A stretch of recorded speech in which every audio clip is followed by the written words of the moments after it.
Okay, so we're starting a new series of screencasts for developers and designers working on WordPress projects for Gunner Technology. And generally, the vast majority of our WordPress projects are WordPress projects from scratch.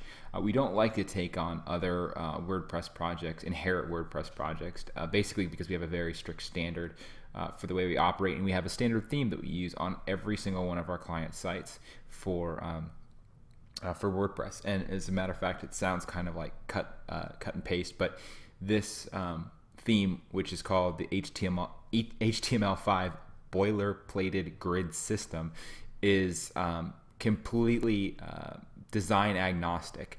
The sites look nothing alike. It's only a structure for actually programming and designing, and the sites share nothing in common from a visual aspect. So we're going to dig into that, working with this HTML5 boilerplated grid system. And as you can guess from the name, the technologies that we use are HTML5, the HTML5 boilerplate, the grid system, the 960 grid system, and its spin-offs, CSS3, jQuery, and of course, WordPress to host it all. So let's just get started, and we're going to look at creating a grid. So I'm going to take you to my own personal site to check this out. We're going to take a look at, we're going to peek behind the covers here at my personal site.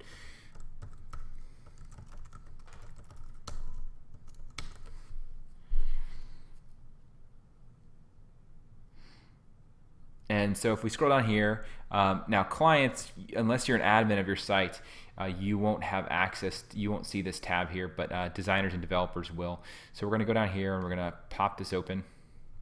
And we're going to click HBGS settings here. So this is a very, very kludgy interface here, and we're working on cleaning this up. That's one of our, it's on our roadmap as a company, is to clean up this interface. You'll see a lot of stuff that we're going to go over later, but the main point right here is to go down here and find the grid size. So right now this is working on a 1000. It's a 1008 max size grid with 24 columns and 10 pixels margin left and 10 pixels margin right. And we have a couple others loaded up in here already. So you see 960, 24, 5 and 5, 960, 24, 10 and 10, 984, 24, 10 and 10, so forth and so on. So basically what happens if the grid that you don't need is in there? Well, if it is in there, all you do is select it, select the grid you want, and then you're going to go down here to the bottom and you're going to click Save Changes. If it's not in there, what you need to do is you need to go to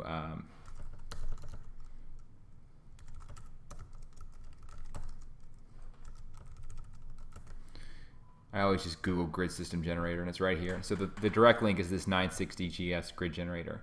And so basically enter in the width that you want, the number of columns. Generally should always be 24. Actually, no, it should always be 24 for us. We're always on a 24 column grid system. So 960, 24, 10 and 10. So then you just click generate. And now we already have this grid system, so we're not gonna download this one. But so this right here is a template for the designer to use when they're creating the layout for the composition. They're going to want to lay out their design according to this grid system.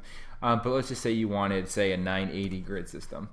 It's going to tell you here, oops, we couldn't generate that one because it doesn't fit the golden ratio. Why don't you try a grid width of 960 or 984? So we're going to go over here and say 984.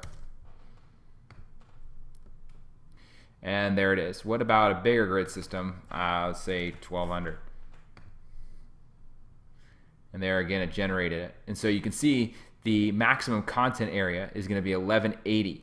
1180 with 10 pixels margins on the right and left. So this is your grid system for the designer to develop their composition off of, and this is what the developer will be using to develop the website.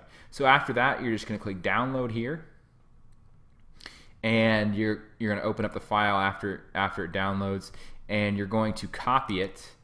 If you look in our directory here, if you look in our directory structure here, let me.